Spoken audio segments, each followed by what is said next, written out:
ఇక్కడ ఒక రహస్యమార్గం ఉంది. మంజుల, మంజుల, ప్రభు,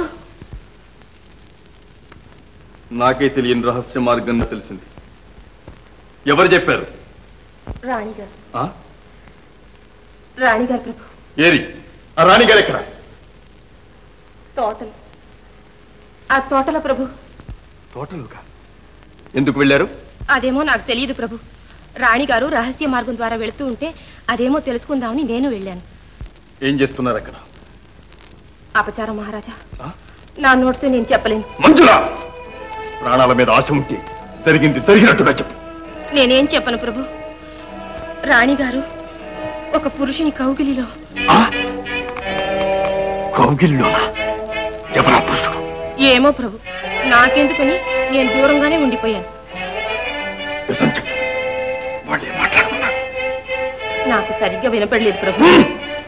కానీ కానీ వాళ్ళిద్దరూ ఎడబాటుకు బాధపడుతున్నట్టు తోచింది.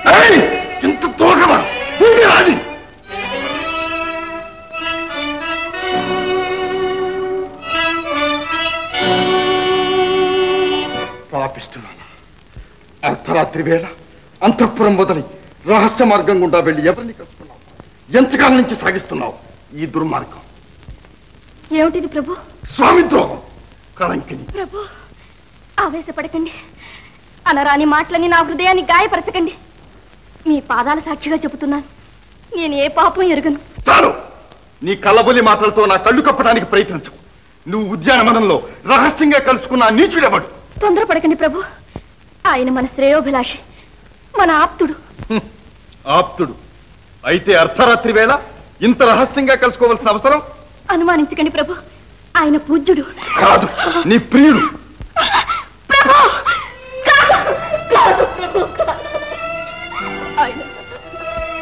ఆయన నా తండ్రి, నా తండ్రి ప్రభు. తండ్రి? నీ తండ్రి అయితే నువ్వింత ఏకాంతంగా దొంగతనంగా కలుసుకోవాల్సిన కారణం? కారణం కారణం చెప్పలేవు. చండాలని నువ్వు చేసిన పాపాన్ని కప్పిపుచ్చుకోవటానికి కన్న తండ్రిని అడ్డు పెట్టుకుంటున్నావా? నీ వంటి నీచురాలి వల్ల కన్నవారికి కట్టుకున్న వారికి కూడా తలవంపులే. జారిని ఆ మాట అనకండి ప్రభు, ఆ మాట అనకండి. నిజం చెప్తున్నారు, ఆయన నా తండ్రి. నోరు పోయి, ఈ పాపానికి ఫలితం అనుభవిస్తావులే.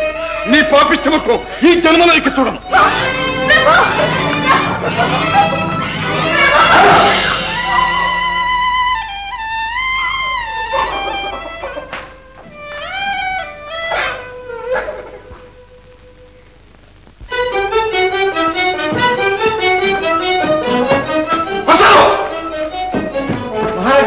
వెంటనే చంద్ర ధర్మపాలను బంధించి తీసుకురా.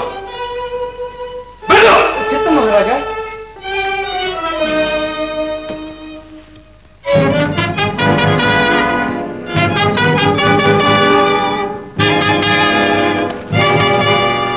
మహారాజా, ఏమిటి వింత పరీక్ష? ఎందుకీ శిక్ష?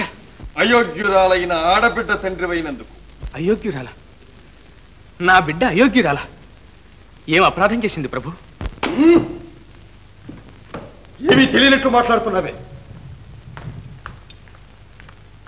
నిజం చెప్పు, రత్నప్రభ తండ్రివి నువ్వేనా? నేనే ప్రభు.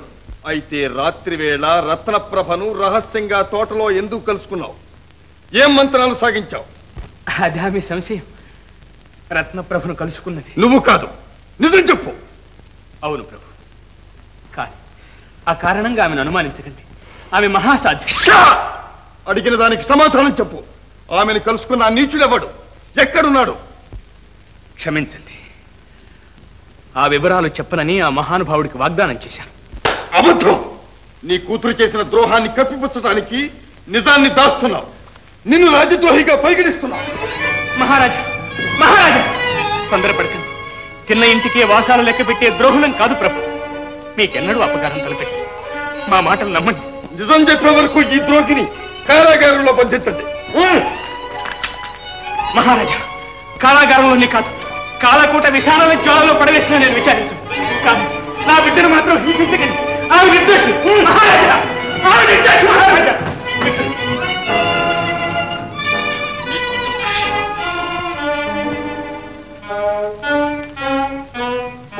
ఈశ్వర, ప్రభువుల మనస్సును గాయపరిచారు.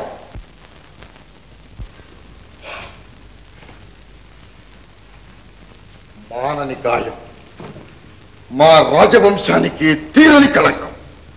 సాటి వారిలో తలెత్తుకోకుండా చేశారు. ఈ మచ్చమాసి ఉపాయం ఉంది, కానీ ప్రేమాభిమానాలకు బంధువాత్సల్యానికి తావీయకూడదు. చాలా కఠినంగా వ్యవహరించాలి. ఏమైనా సరే ఈ దుర్వార్త ప్రజలకి వినపడకూడదు. అంతఃపుర రహస్యం అంతఃపురంలో అణిగిపోవాలి. అర్థమైంది మహారాజా, మీ అభిప్రాయం. అపరాధికి తగిన శిక్ష మీరే విధించండి. పెద్ద బాధ్యత నా నెత్తిన పెడుతున్నారు. ఆలోచించండి మహారాజా, మీరు శిక్షించేది ప్రేమించి పెళ్లి చేసుకున్న భార్యను కాదు, భర్తకు ద్రోహం చేసిన కులటను. శాసనం రాయకుండానే ఆమోద ముద్ర వేశారు. అంతే, మాకు కావలసింది మా రాజవంశ మర్యాద రక్షణ. శాసనం నేను తయారు చేయాలి.